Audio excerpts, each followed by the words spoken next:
Hey guys, I'm Cameron. I don't just read comics. I love them. Welcome back to another episode of Cameron Reads Comics. Today, I kind of wanted to show you guys a cool little DC video, do a reaction to Mark Waid in the DC Comics Vault archive. Mark is like a DC historian, and so I saw some cool things in this video, and I was like, let's just go through this on the channel and talk about it with everyone else. So let's just hop right in. Hi, I'm Mark Waid, DC's unofficial historian. I'm here to... Okay, really quick. In my video about going to the DC Comics headquarters, just want to say that these action figures in the background behind him are all action figure prototypes that they had in storage. And so the design architect created something based on all of these, and that's what those are. So I think this is the heroes wall behind him, and then there's another wall. It's all villains. It's very cool. Today to talk about DC's March to 100 initiative with their official historian, Benjamin LeClaire. Benjamin? Hi, everybody. Yes, DC turned 90 years old this year with the anniversary of the release of our very first comic, New Fun #1. So on this March to 100, we're going to be celebrating every decade of DC history, and we're going to start really with our most important decade where we created superheroes and the golden age of comics. So to do that, we're going to go into the DC archives, the secret DC cave, and we're going to take a look at some of the hidden treasures These are cool that celebrate the first decade of DC's history. This way. I could only dream of going in there. It's like my home away from home. I think this was your home at one point. It was my home at one point. I was the librarian here in the late 80s. Just the smell, Okay, let's look at some of these books on the shelf here. Okay, I've seen these archive editions before. They have every volume of the DC Comics Encyclopedia, DC Year by Year Chronicles. Very cool. If you haven't read those, go check them out. They're very cool. The smell of the wood pulp paper. Something about it, yeah. So the backbone of the DC Comics library are still these. These bound editions carry everything from 1935 all the way to present day, right? And what's great about that is that the old masters and the new masters are side by side. So your work is here with Jerry Siegel. They're all there as part of a continuous story and lineage. That's just it. The whole lineage of DC Comics is in this room. Since we're going to New York Comic Con again as DC for the first... Just look at some of the stuff behind them. Okay, in case of emergency, looks like this, knowledge is the real power kind of poster is the Jose Luis Garcia Lopez Superman stuff, or marketing material. Just very cool.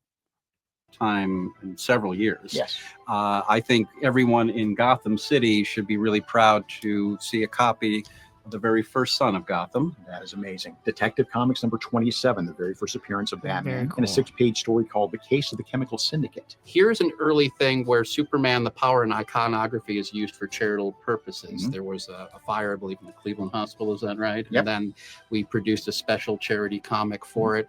The character Superman is so important that he transcends fiction. That looks like John This Byrne's is the first Superman. appearance of the Cheetah, who is by far the predominant Wonder Woman villain, her arch nemesis. And this is from 1943. That's correct. These characters. Okay, I don't know. I sure hope that's the original art, but looking at that, it looks like that is Mr. Miracle #1, obviously Jack Kirby's cover of it. Continue to thrive 90 years later, and that really speaks to the power of these early Golden Age DC characters. Not only do superheroes exist because of what DC did, they continue to exist because DC never stopped publishing superheroes. Oh my gosh. Talk about this for a sec. Okay. All right, this was because DC never stopped publishing. Okay, look at these. Okay, I believe that's Flash 123, Crisis on Two Worlds, Flash meeting Jay Garrick for the first time, first multiversal comic, Wiz Comics #2, first appearance of Captain Marvel. That is an insane book to have. Superheroes. That's right. Talk about this for a second. Okay. All right, this was a Saturday Night Live sketch. Bill Murray as Superman, Dan Aykroyd as the Flash. So cool. We have a photo from the day that Muhammad Ali. Oh, look at freaking Muhammad Ali reading the Neil Adams, I believe it's Denny O'Neil, Superman versus Muhammad Ali comic with this Batman animated series promo art. That's sick. Came to the DC offices and read the giant-sized Superman versus Muhammad Ali for the first time. So we have another form of royalty. So many people here at DC and around the world are DC fans because of Batman the Animated Absolutely. Series. Signed by This is Kevin signed Conroy. by Mark Hamill and Kevin Conroy, who've made lasting As contributions. the voices of Batman and the Joker, yes, this is beautiful stuff. Let's talk about this. Oh, sure. My favorite image of Superman. The picture This is the best. And because it hangs here and it also hangs at Mark Waid's home, I want a copy of this print, H.J. Ward's Superman. pictures I saw from the Golden Age, he is sitting there in this painting looking over Saul Harrison and Jerry John Adler, Donenfeld, and the Donenfeld, entire- the entire DC crew of the 1940s. They're pictures of the DC editorial group and the publishing group of the 1940s with the original painting. my predecessor brought it in. It was the very first thing he put up in the library in Burbank. When we moved here, I hand delivered it and made sure it was the very first thing we put up here. That's good. Okay. It may be a copy, but it represents the lineage of Superman that goes back for us from the very beginning. Thank you very much for joining us on this tour of the DC Library and the DC Archives, part of DC's March to 100 initiative, where we're honoring each decade of DC publishing in the next 10 years going forward. I'm Mark Waid. I'm Benjamin LeClaire. Mark, thank you so much for course. being here and all your contributions. Thank you, all of you at home, for continuing to read DC Comics, and for all of you at New York Comic Con. Thank you for supporting comics in person.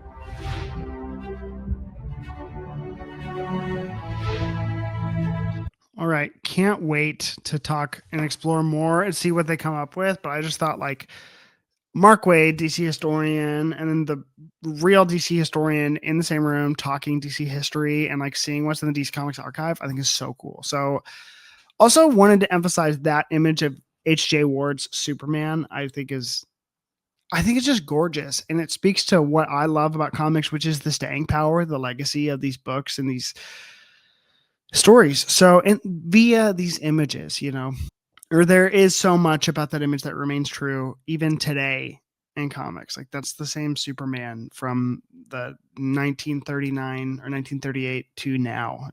There's the staying power of Superman via an image. And I thought that's pretty incredible. So anyways, I'm Cameron. I don't just read comics. I love them. Thanks for hanging out. See you guys next time.